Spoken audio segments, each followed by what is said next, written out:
J'ai le nez bouché. La lumière de l'ordinateur reflète sur mon visage. Je tourne dans une lumière pas très propre, avec un cadre un peu dégueulasse parce que j'ai oublié mon trépied. Toutes les conditions sont réunies pour une bonne vidéo. Avant de commencer les rattrapages, j'ai vu le film Avengers Infinity War et j'en ai écrit la critique. J'ai pas pu faire le tournage parce que j'avais oublié la caméra ici et que je voulais absolument tourner sur mon fond vert. Mais bon, voilà, elle va arriver avec un peu de retard, mais je vous promets qu'elle va arriver. Mais bon, avant cela, parlons un peu des rattrapages de ce mois d'avril. Et on commence par Strangers Prey at Night, réalisé par Johannes Robert, qui est la suite de The Strangers.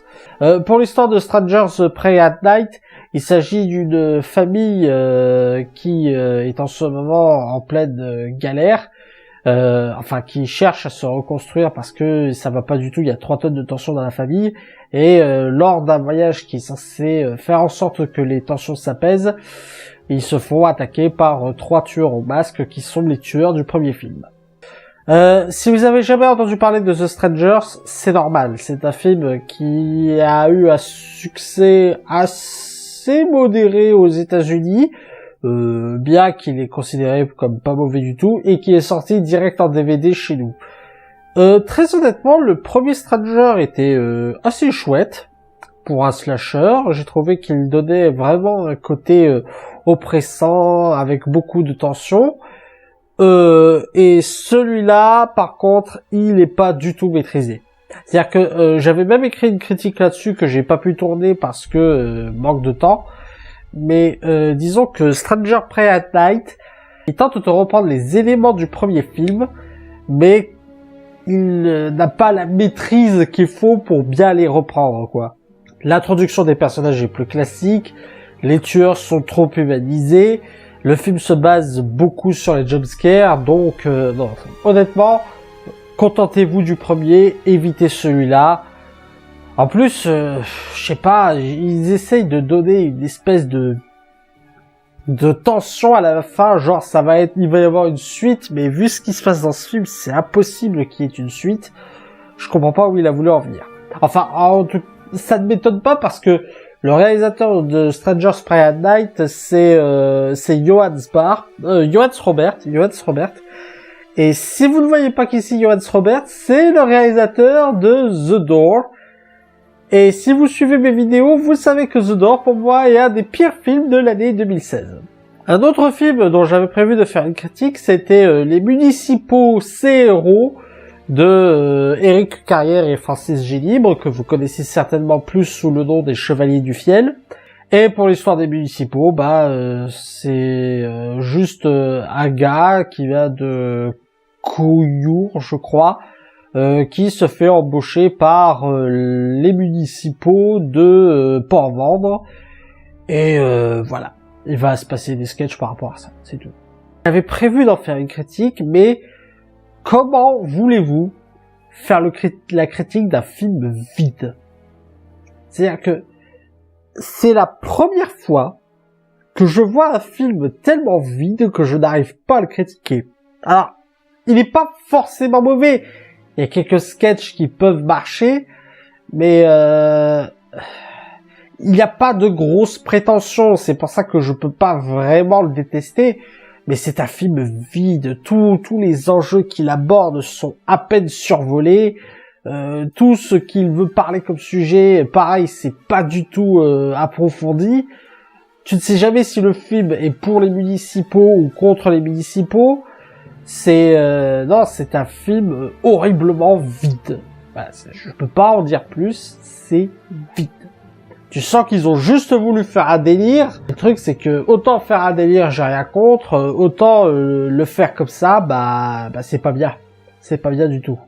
On enchaîne ensuite sur Largué de Héloïse Lang, de 3 femmes, donc une mère et ses 2 filles, qui partent en voyage pour oublier le père qui s'est barré avec une jeune femme. C'est c'est sympa. C'est pas vraiment un film à gros coups d'éclat. Il y a pas vraiment de moments mémorables à retenir du film. C'est juste sympa. Ça casse pas trois pattes à un connard. Il y a quelques moments qui font sourire. Il y a quelques sketchs qui sont assez drôles. Tu suis l'histoire. Ça te procure pas de sensation, mais tu te dis pas que tu t'es fait arnaquer par ce film. Vient ensuite La Particule Humaine, film de Semil Kaplanoglu, je crois que c'est son nom. Alors si vous n'avez jamais entendu parler du film La Particule Humaine, c'est normal, il n'est pas encore sorti en France, je l'ai découvert à l'occasion du Martigues Science Fiction Film Festival qui a eu lieu le week-end dernier. L'histoire, c'est qu'on est dans un futur dystopique où la nourriture vient à manquer et on n'arrive pas à créer de nourriture assez fiable via les OGM. Et on a un scientifique qui va à la recherche d'un autre scientifique qui a émis une théorie sur la particule M qui permettrait en fait aux graines de pouvoir s'étendre.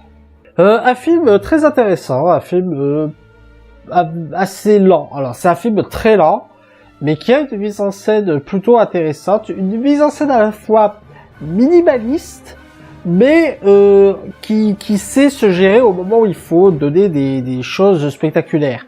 C'est-à-dire que le film, on sent qu'il avait un budget limité, et c'est avec une assez bonne intelligence que le film se limite à montrer le minimum ou à faire le minimum pour des choses qui n'ont pas besoin vraiment d'être spectaculaires et qui au moment où il faut montrer du spectaculaire, du futuriste, là par contre va mettre le paquet pour bien faire les choses.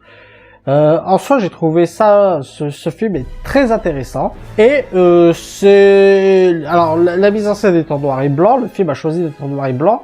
Il y a toute une réflexion sur notre approche de la nature, sur la famille, tout ça. J'ai quelques gros reproches, ceci dit. Le film déjà est très long, il n'y a pas vraiment de musique marquante et surtout la fin part en biberine totale. C'est-à-dire qu'on sent qu'il veut y avoir du symbolisme, mais c'est dommage parce que je trouve que le film n'a pas vraiment besoin de symbolisme. Et je vois pas pourquoi il vient s'emmerder à rajouter des trucs méta, des trucs où tu comprends la fin, tu la comprends pas. J'ai pas compris la fin, j'ai pas compris où est-ce que vous voulez m'amener le film. Si j'ai une petite théorie, mais cette théorie contient des incohérences par rapport à l'histoire. Alors, je sais pas du tout où vous voulez nous emmener. On attaque ensuite le film Pierre Lapin, film de Will Gluck. L'histoire donc d'un lapin et de sa famille et d'autres animaux de la forêt en Angleterre qui cherchent à récupérer un jardin où il y a plusieurs légumes et fruits qui y poussent, mais qui se trouvent confrontés à l'habitant. Le film est sympa, le film est assez sympa, il est très sympa. Il y a quelques fois de l'animation qui est utilisée et qui je trouve est plutôt bienvenue. Les personnages sont plutôt attachants. J'ai trouvé surtout le trio des sœurettes assez rigolo. Il y a juste à la fin, il y a des facilités scénaristiques qui parcourent le film, qui sont juste hyper chiants et que je trouve qu'on aurait pu éviter. Le film tombe dans un piège des animaux qui prennent la parole ou qui manifestent une certaine intelligence. J'ai pas du tout aimé ça. J'ai pas du tout aimé le fait qu'il tombe dans ce piège. Pour moi, c'est un piège qu'il aurait pu facilement éviter.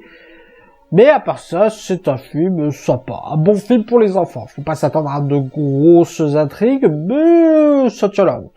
Vient ensuite Game Night de John Francis Daley et de Jonathan Goldstein. L'histoire d'un couple qui adore les jeux de société et qui, un soir, alors qu'ils sont invités à une murder party, tombe en fait sur une histoire qui s'avère peut-être plus vraie que prévu. Le film est très drôle, et ne se contente pas d'être une comédie. C'est ça que j'ai beaucoup aimé chez ce film, c'est qu'il y a quelques éléments de mise en scène qui font penser beaucoup à des jeux de société. Et franchement, le film est assez réussi à ce niveau-là. Il arrive à se surpasser, à ne pas être seulement un film comique, mais un film comique avec de la mise en scène. Après, bon, il y a quelques situations qui peuvent ne pas vous faire rire. Moi, il y a juste le fait que la salle était énormément bruyante, j'ai pas pu beaucoup en profiter. ça qui était hyper chiant, mais franchement le film était très sympa, c'était même plutôt un bon film. Je vous le conseille, ça peut vous faire énormément rire. En plus, les personnages sont hyper attachants. Bon, après, la fin est un peu capillotractée, mais sinon ça passe. On passe ensuite à Titan, film de Lennart Ruff, avec Sam Worthington. Un film donc qui se passe dans un futur dystopique, dans lequel la vie humaine n'est plus tellement possible sur Terre.